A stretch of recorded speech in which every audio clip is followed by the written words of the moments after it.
Welcome to Drinks with Dee.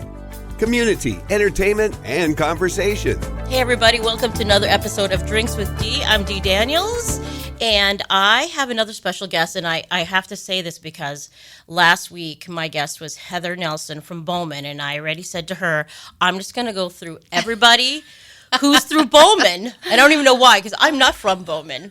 And then we're going to move on to the other average people in the world. Not average, but pick another city after that. Yes.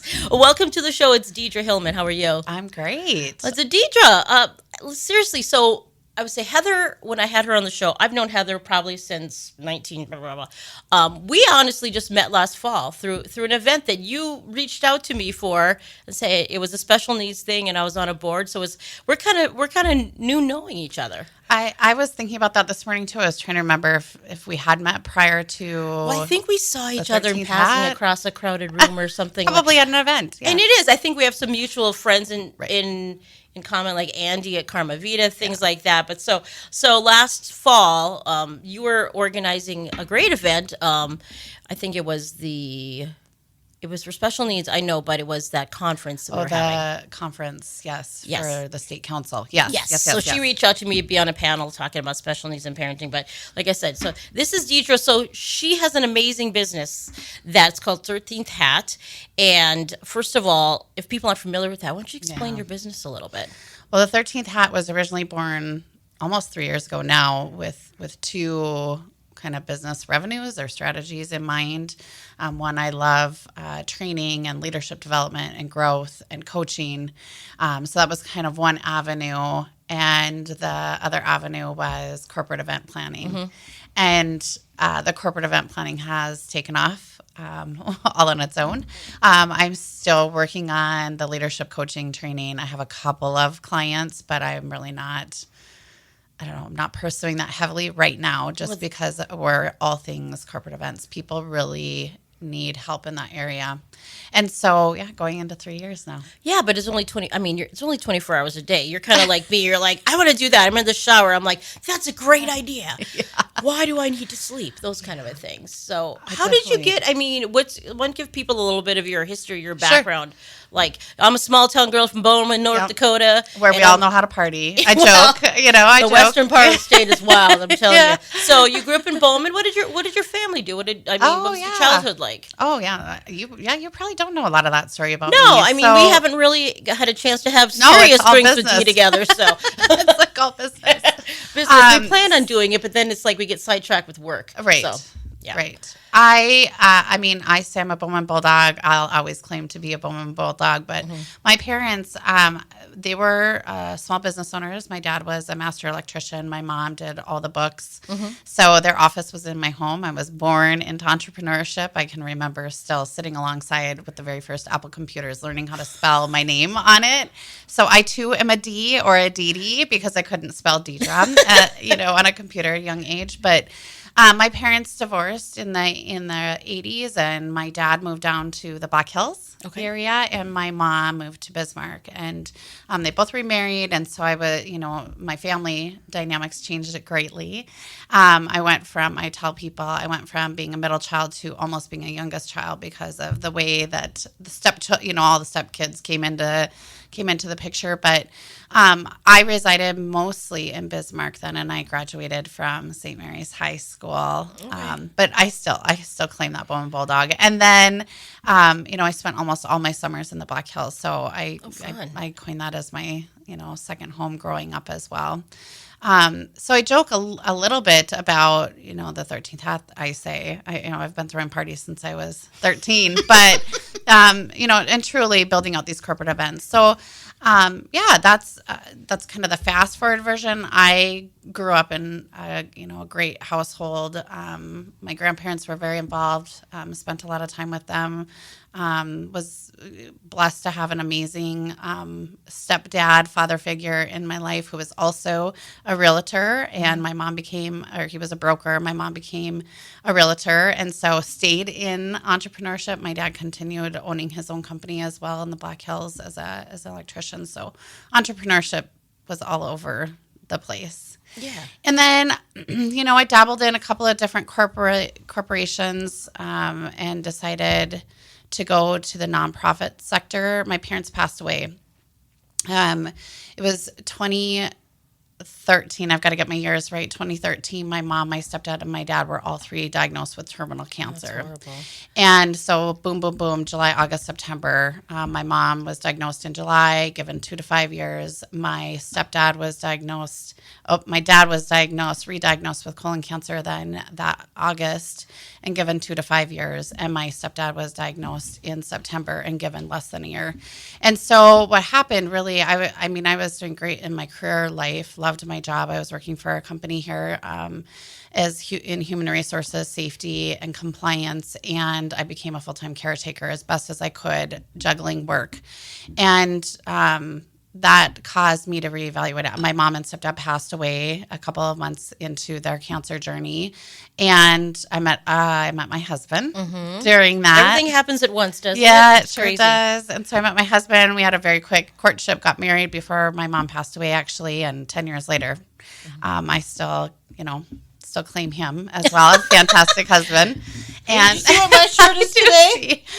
Yeah, raising my husband is exhausting. My husband was staring at this shirt today, and I was like, dude, I've worn this like 10 times, and now you notice it. So, sorry, go ahead. No, it's yeah, we're still learning. Anyway, so I went to after I lost my mom and my stepdad, I went to the nonprofit sector, and I grew in a couple of different roles, but became the state director of the North Dakota Women's Business Center, and loved that work.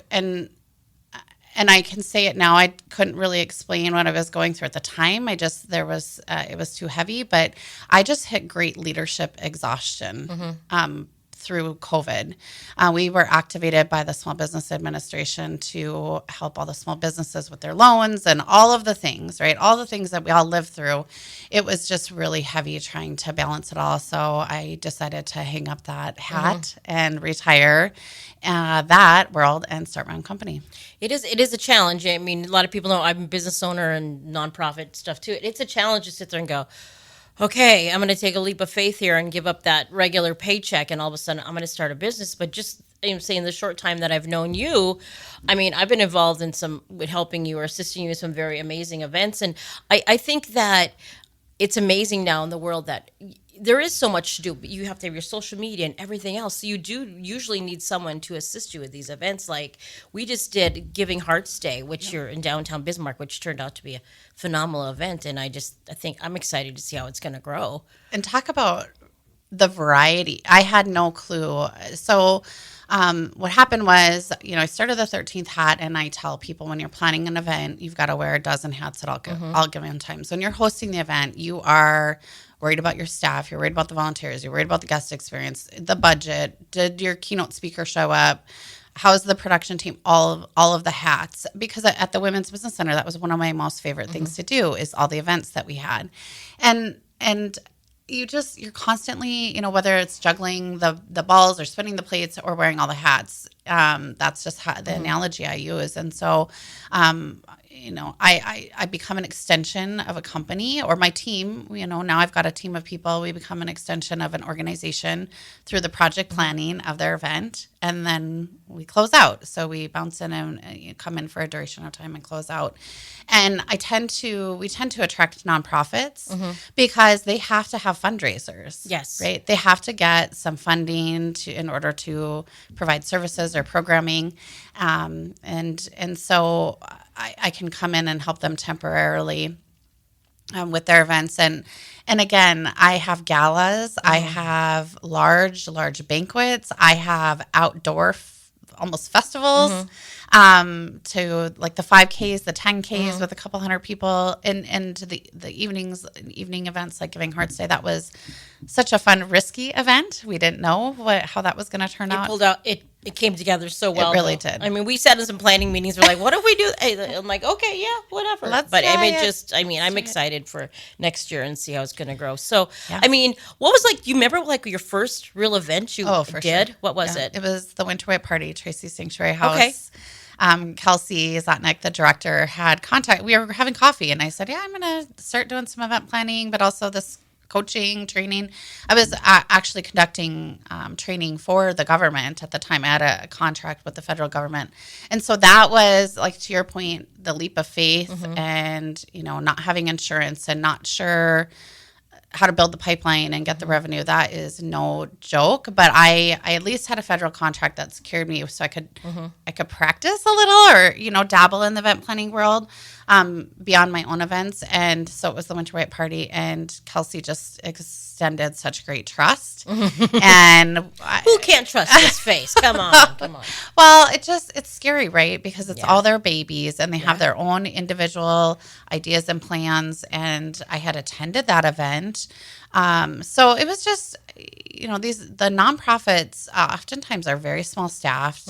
They have board members who are incredibly impactful people, but not a ton of capacity. And so I just was really able to become a running mate with her. And we've grown that event every year.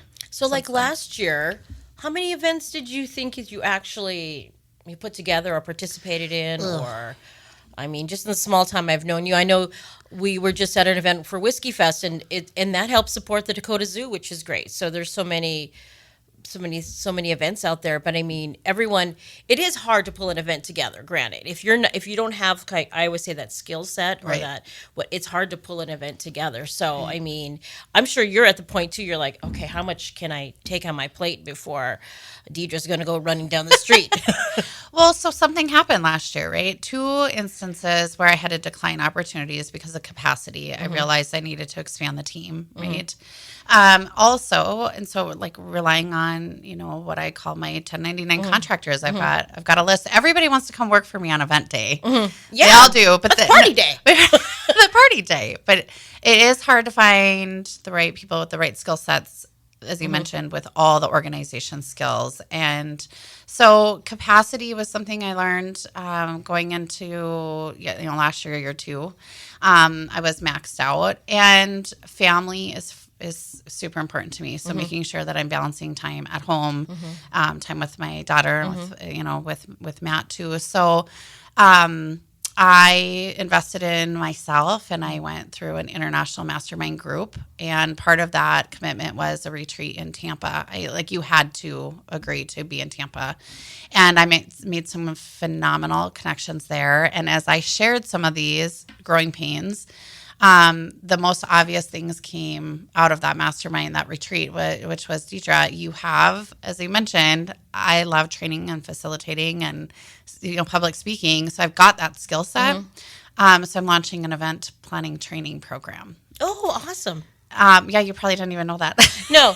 We were so busy last week when I was at the Whiskey Fest. She had me mixing drinks, and if people know me, great. People said it was great. I'm a beer girl or pour some wine in a glass girl. So I'm like, you want me to put in shots? And okay. And then people didn't spit it out, so I thought it was pretty good. I'm sure you did great. Actually, I told my husband I found a new drink. Good. Yeah. Nice, refreshing drink. No, Whiskey Fest is a cool event because it is a fundraiser. It's put on by a private company. I co-host it. Or the 13th Hat co-hosts it, and we do it in Bismarck and Fargo. So even my voice is still a little raspy from hosting, 700 people in 2 days in 2 different communities and the mixologists and everything. But so I am launching and doing my first training at the end of May on the Ultimate Event Planning Guide. Wow. And that I believe, there's no secret recipe to this. There's no secret sauce. It is really just treating events like project manage it from backwards from the date. And so the organizations that either can't afford the services that the 13th Hat offers, or maybe they already have their own internal event planners and they just need to sharpen their tools, they can go through a training program now. So that is great because it is a skill set. And I always say, when I've been on nonprofit boards, I always say to them, I know my skill set.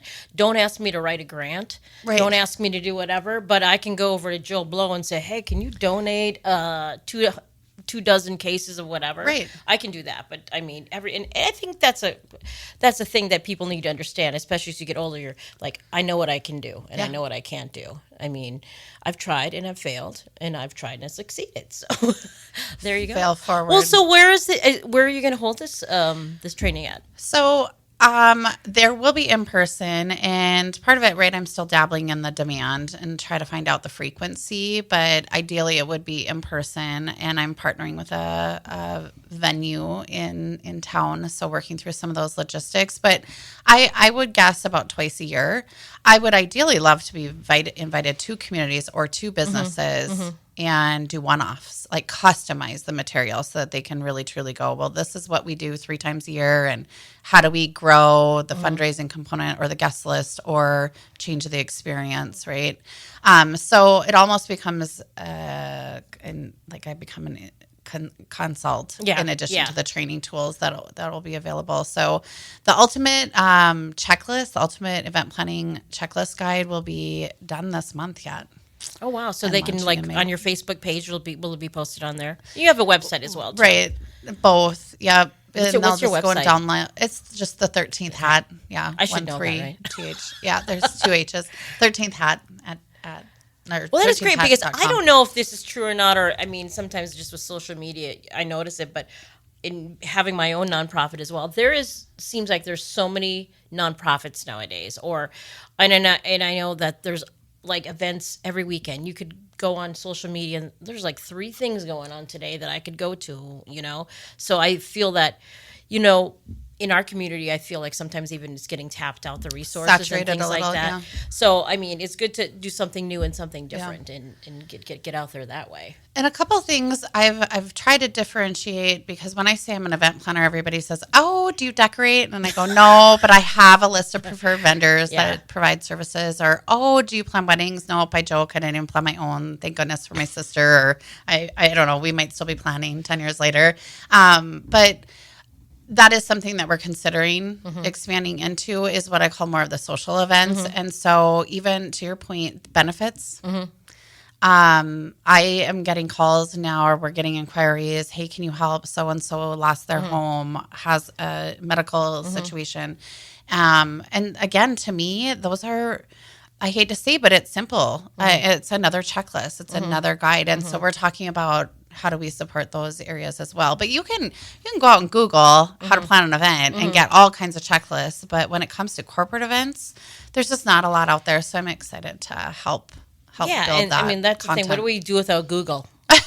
My husband wouldn't be able to fix a garage door without Google. We'd have to call somebody. Me neither. I've learned so much. There's such a neat. I've done events too. Like I've done golf scrambles with my nonprofit for years, and like the first year, and I've maybe golfed 4 times in my life. My husband's the golf guy, and I'm like, I don't know what the heck I'm doing, but I Google it, and then I ask a lot of questions. And I always say ask questions. Build the community. I'm not an ask forgiveness later person. I like to do it right the first time. So well, that's a lot of exciting stuff. I mean, do you have a busier time of the year? Is it spring, summer, fall, winter? No, I just have learned that I could probably, the month of December is kind of reserved for all things operations because the clients are kind of not thinking about their events for the next year yet. Their budgets are tapped for the current year. So December is pretty quiet, but no, I haven't.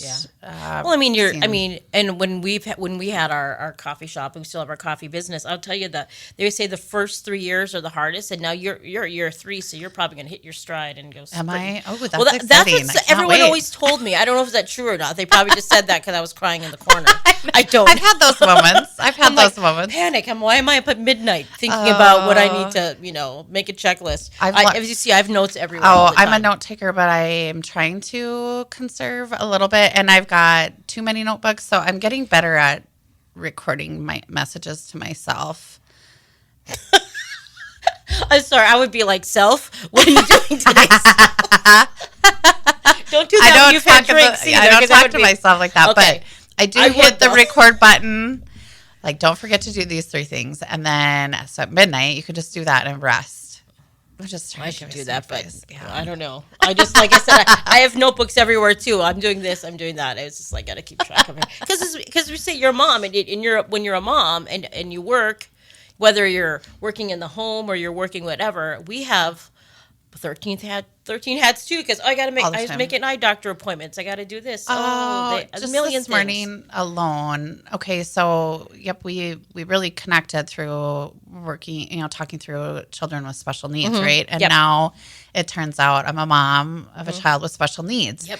And so just this morning we were talking with the tutor about the summer schedule and how and I just froze. I'm like, oh, I need like 2 hours to think through our summer plans and if we want more morning tutoring or do we want to have a little bit of days that she gets to sleep in over the summer and what weeks are we taking off to go do something fun and so 13 hats at home, 13 hats in the community, 13 hats at the business, all of the hats. And as your parent or mom, whatever, you are shifting gears because I know it's middle of April, but I'm already like planning summer. My son goes to special needs camp and it's like, all right, so I can't drop him off till 9:30 and I got to pick him up at 3, but I got to get down here and do this and in Bismarck's getting bigger, so you're driving. So it's like my husband, we have our phones synced. I don't know if you do this with your husband, your calendars.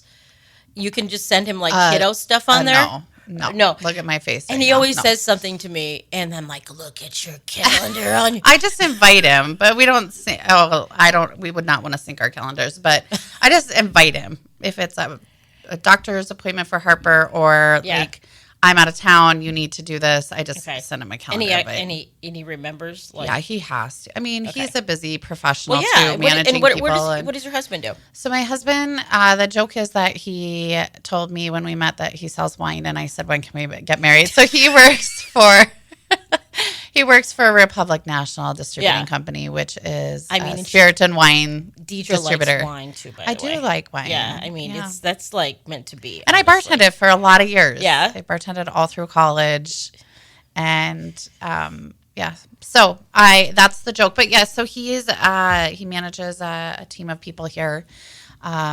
In the Bismarck area and Western North Dakota, actually. So he's on the road. Oh, yeah. Sometimes. Okay. Yeah, and that's challenging. And I've had my husband way back when he was up in the Bakken, and you're like, you get your little routine, but it's hard because then but they do miss out on some of that important stuff too. Yeah, it's like, well, I'm probably actually gone more than he is. But like this week, he gets to go to California to go meet with a client and try some wine. That's horrible. Oh, I feel terrible for him. Yes. Like not go even to some vineyards probably. Yeah. Go try some products. And he, not even the company even gave him great flight times. I mean, he's not even on that 5 a.m. flight. I just really can't feel sorry for him at all this week. But he does like being home more than, he's a homebody. So, is he really? Yeah. Okay, I'm speaking with Deidre Hillman, the owner of 13th Hat, and you're listening to 102.5 FM, radioaccess.org. You can listen to us, of course, on there or any place you get your apps to listen to podcasts as well. So, well, that's exciting. I think having a job like that would be exciting. Like, like your job, but like your husband's job too is like, because he's pretty social too. He is. I haven't chatted with him too much. He's times, very. I don't know if he'll listen to this part, but I call him my golden retriever. You walk in the room and you can dang near see his tail wagging behind him. He's just so happy. Yeah, he's always a very happy guy. Because I've been around you days when you've had events and you're running, and then he comes in and he's just happy. And he's just like, what can I do? What can I do? Where do you need help? But I think he hits exhaustion faster. Like I can go back to back to back. Yeah. Right. I mean, I can go event after event and I tell people, man, I just get such an adrenaline rush. And he is like, I need a couple of days off. Can we please schedule nothing on the calendar? Yeah. So that's true. I mean, you get burned out. You're like me though too. When I have an event or do something, like last week when I had Heather here and I walked out of the studio here after my first podcast, I'm like, I think I'm on a little bit of a high. This is so great. I know. Yeah. I mean, I miss doing radio or everything else, so that's exciting. But so we're talking about motherhood and balancing. Tell us a little bit about your daughter. How old she is? Harper's 7. She'll be 8 in June. Actually, oh my goodness. So we were told we couldn't have children.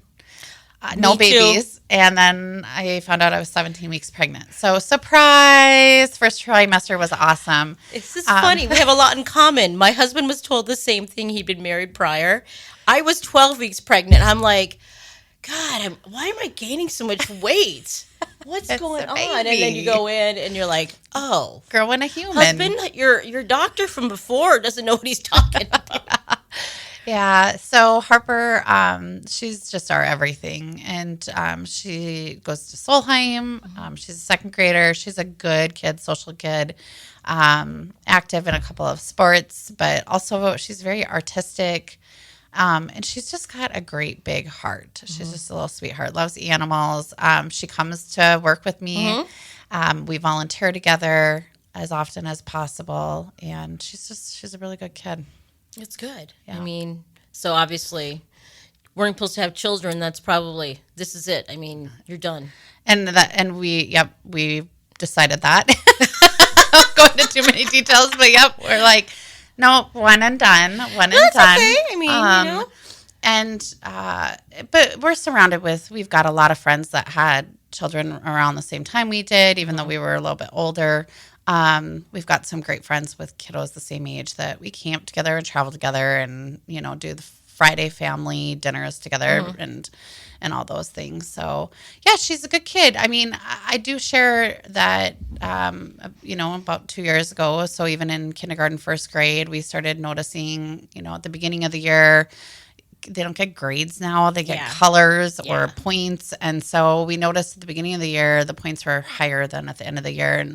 And so through some testing and conversations with other parents and the disabilities councils, is a client of mine, really started digging into what's going on. We checked hearing, we checked eyes, we checked all kinds of things, medical appointments, and she has dyslexia and dysgraphia.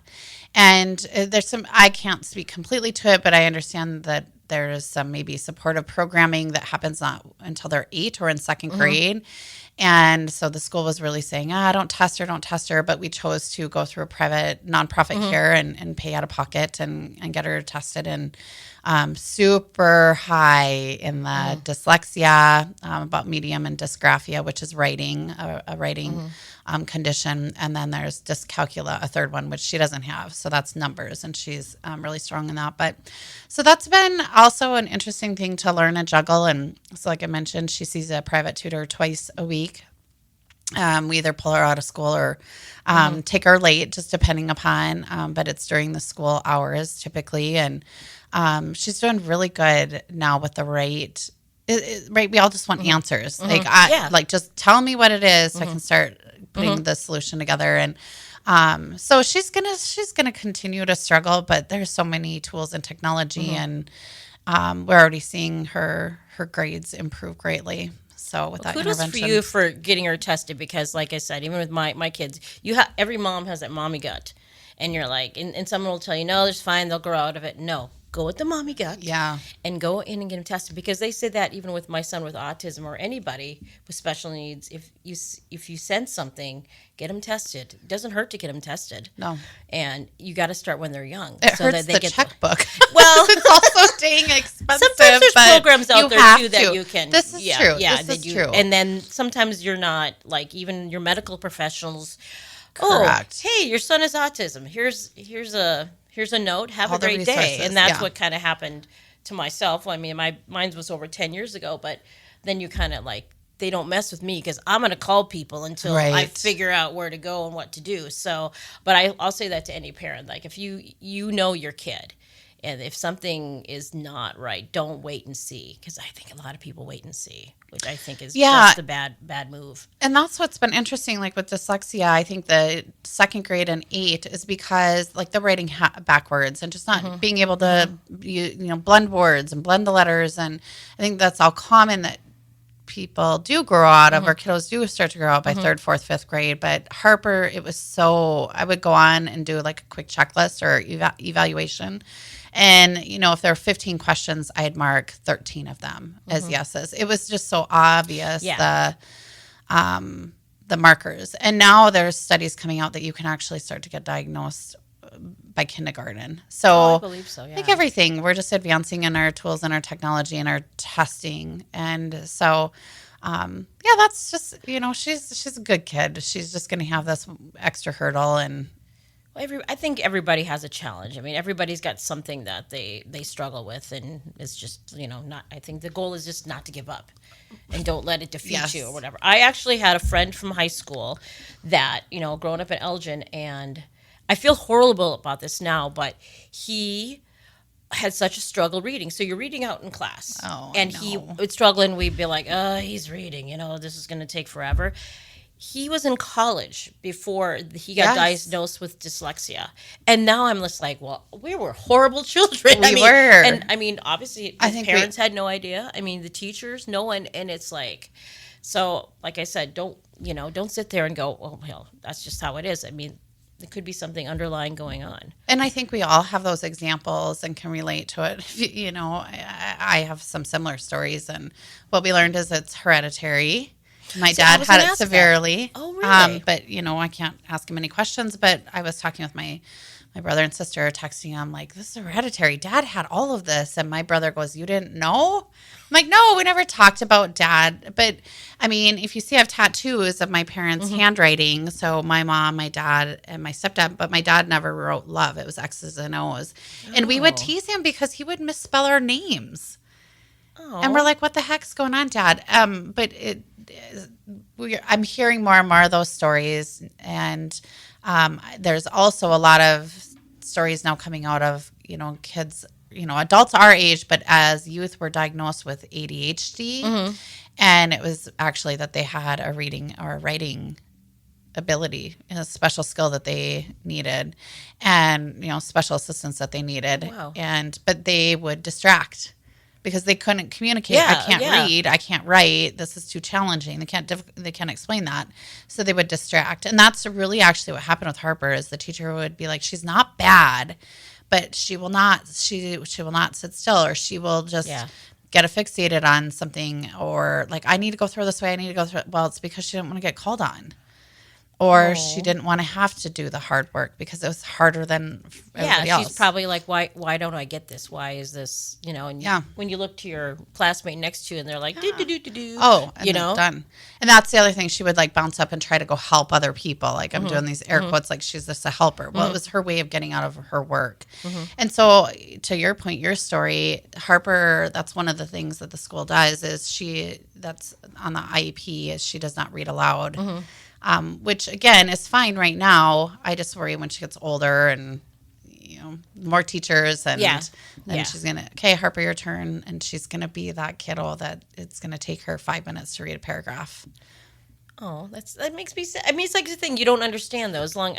I would hope that the teachers would kind of soften the blow so the other students are like, hey, why doesn't she have to read or whatever like that. Kids nowadays are so I hate to say this, but better than when I was a kid. I just spoke to my son's peer-to-peer group at Horizon, and these kiddos, these middle school kids, I'm like, they're so well educated, and like anybody who struggles or special needs, in my school, the special needs kids were in a different classroom. Yep. You never saw them, maybe saw them at lunch, and now they're doing everything together, which is so amazing. It's just like, and I asked these kids, why do you join peer-to-peer? Oh, I don't know. I just feel bad because, Well, they're just, we're all human. Yeah. We all just want to be loved and have fun. And yeah, absolutely. I think more people should have that attitude too, because it's like everybody, like I said, everybody's got a challenge. Everybody's got something. Yes. Somebody might be having just a bad day. Something at home. We just don't know. I know. Not everything you wear on the outside. A lot of except for your shirt. We all know you're raising your husband. Raising my husband is exhausting. Oh, my God. Don't even get me started on that one. But all right. So Deidre Hillman here, 13th Hat. So if they want to reach out to you, say, and they want, hey, I got this event and I don't know where to begin. So they just kind of message you on Facebook or email you. Facebook, email. I'm pretty accessible. I would probably start with Facebook and then just shoot us a message, and then anyone from my team can help triage that. That's probably the best place. Triage, I like that word. I'm like episode of MASH. Yeah.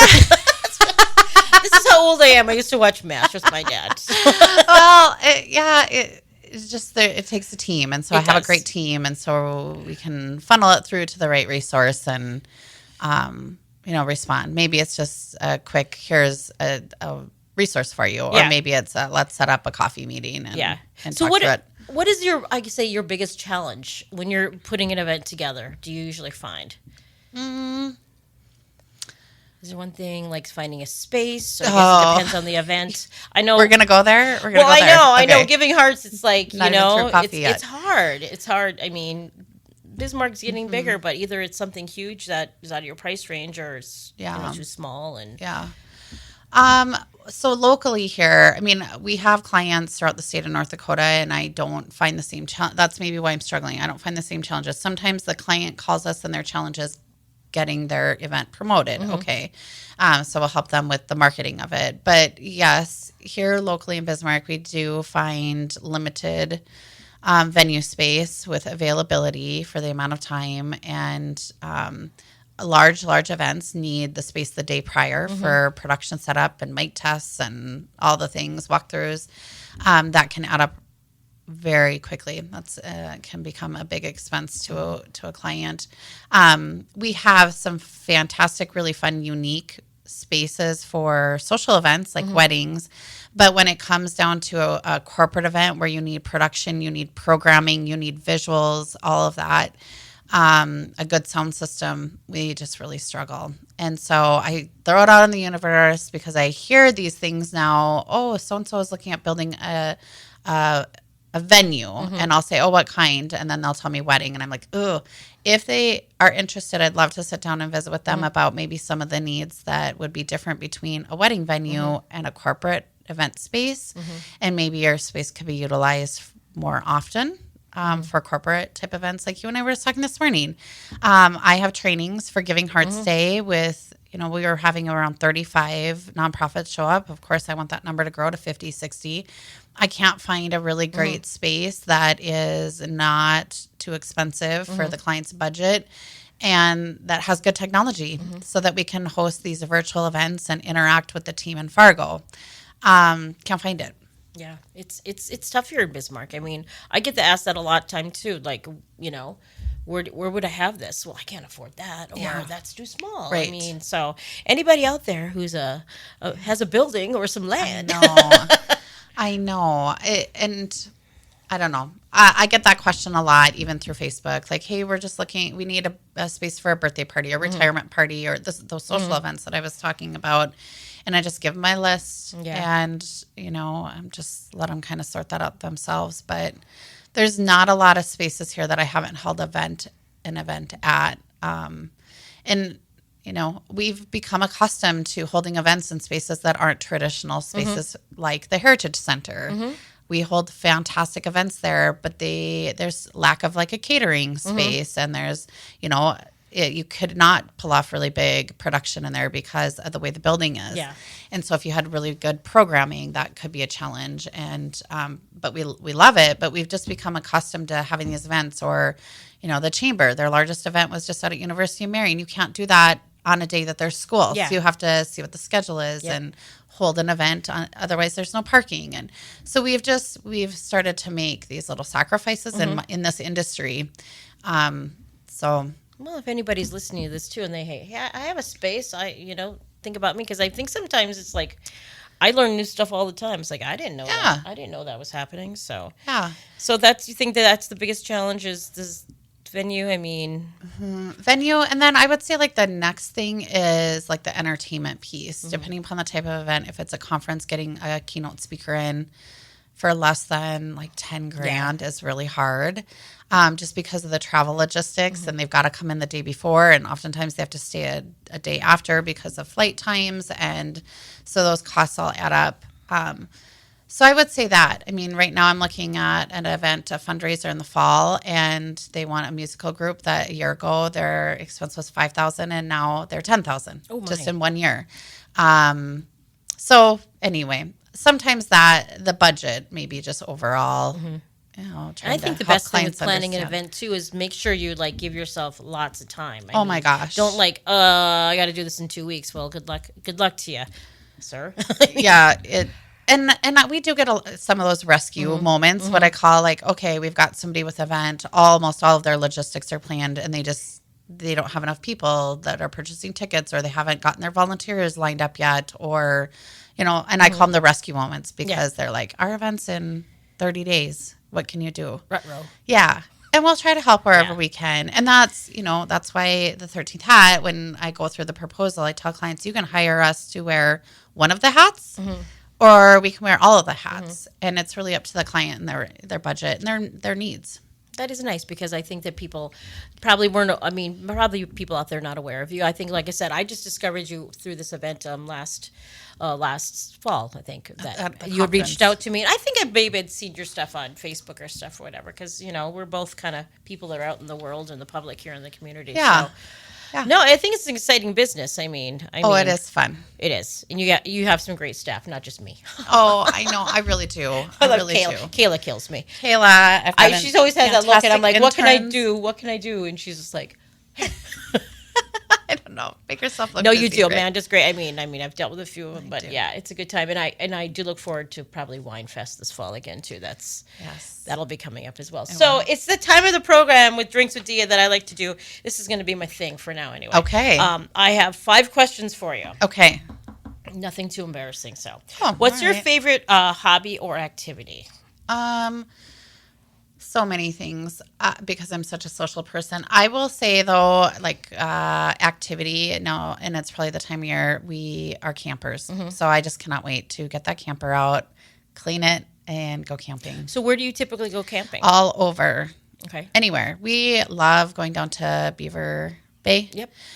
We love the state parks. Last year we did a week in the Black Hills, and so I don't know. We'll see what the schedule allows. That's what I say to people who aren't from North Dakota or like North Dakota. I'm like, just come here over the summer. I know, because if you can be outdoors, like even last late couple days night. we had some gorgeous. I know it's like we have the best weather here. We do. If you get through the other 9 months of winter, you'll be fine. Yes. I saw a mosquito on my windshield a couple days ago, and I was like, "Oh, it's that time already." All right. So, what is your favorite food? Favorite food. I love soups. Really? Yeah, probably about any kind of soup. Even in the summer? Even in the summer. I made Nefla soup yesterday. It was 75 degrees. Oh, my goodness. I love soup. My stomach's growling. We're having leftover Nefla soup, I guess. Okay, favorite movie or TV show? I love true crime stuff, so I don't really have a favorite, but if it's true crime, all the Datelines, the 2020s, all of those. I like those too. My husband calls them the killing husband shows. Yeah. Yesterday, we were in the Black Hills over the weekend and came home yesterday, and I was driving and I turned on a true crime podcast, and Matt goes, I did not know how you can listen to these things. I just need to make sure if there's any warning signs if you're ever going to do anything with my body. I don't know. Well, I'm telling you, the husbands or the boyfriends, they always think that because we're watching that, we're going to implement what we've learned on them. Perhaps. And I'm like, well, don't make me mad. Don't make me mad. Yeah. I'm like, that wasn't Gatorade. That was antifreeze. Don't make her mad. You shouldn't have made her mad. Exactly. I'm exactly the same way I watch. And I don't like horror movies and stuff. But neither. I can watch a show there where, I put them in the wood chipper. I'm like, shouldn't have made her mad. It's not her fault. It's your fault. Okay. Something people probably don't know about you. I used to, in a leadership program, I always have to give an example. So I still use it. I read magazines from the back page forward. It's a really weird thing, but I think it was back from Cosmopolitan. I think had a quiz at the back. Oh, okay. Or something. Maybe it was the horoscopes. I don't know, but that's when it started, and I've just never corrected it. I just had this discussion with my husband. I got AARP in the mail because I'm that age. And I usually just put it in the recycle bin or whatever. But he's like, are they still sending out magazines? Yeah. Do people actually read magazines? Yeah. I'm like, I think. I love magazines, so. Well, I like the tangible. You can feel it, and you can, because I'm a note person, so I may have to circle that, or there might be a coupon I could cut out. There you go. Or something. Yeah. See, I'm old, so. Okay, the final question is, you got to know, just Drinks with Dee. What is your favorite drink? A good old glass of Sauv Blanc. Okay. Well, I know. But I don't discriminate. It can be any color wine, and I'll drink it. I'm not saying what time of day you're drinking. Like I said, you could say mine's coffee, and then a little liquid refreshment to ease the mommy burdens later in the day, kind of a thing. But Sauvignon Blanc. All right. Well, good thing you did marry the right person. I then. did. He just keeps you happy. Honey, never quit your job. No, right. Never quit your job. Yeah. So, anything else you want to let people know about 13th Hat, what you have coming up, or any kind of just if they want to reach out to you? Obviously, we said to find you on Facebook. Yeah, just connect with us on social media. I'm working on trying to expand in LinkedIn. But for the most part, everything's on Facebook right now. Take a look at the variety of events that we've got going on, and some of them are for profit, but a lot of them are for nonprofit ones. And I guess that's a question I get all the time is, I want to get more involved in the community. How can I do that? Or is there any service hours for my 13 or 15-year-old? I mean, just rate me. I have volunteer opportunities all the time for clients, not for the 13th Hat, but for clients. So just connect with us, follow along. There's no lack of events going on. It's true. I mean, like I said, I go on social media, Facebook, and like every week, and I like everything. And my husband's always like, "Are you going to that?" I go, "No, I put interested." Right. So then I'll see it again. So maybe I will be interested in Right. doing that as well. So Yeah. awesome. Well, I'm so glad I met you like last fall. Like I said, I'm pretty sure we probably brushed elbows in the community at some point. Agreed. But it's great having you on the show, Drinks with Dee, Deidre Hillman, 13th Hat. Thanks for having me. You've been listening to Drinks with Dee. Find out more on Facebook.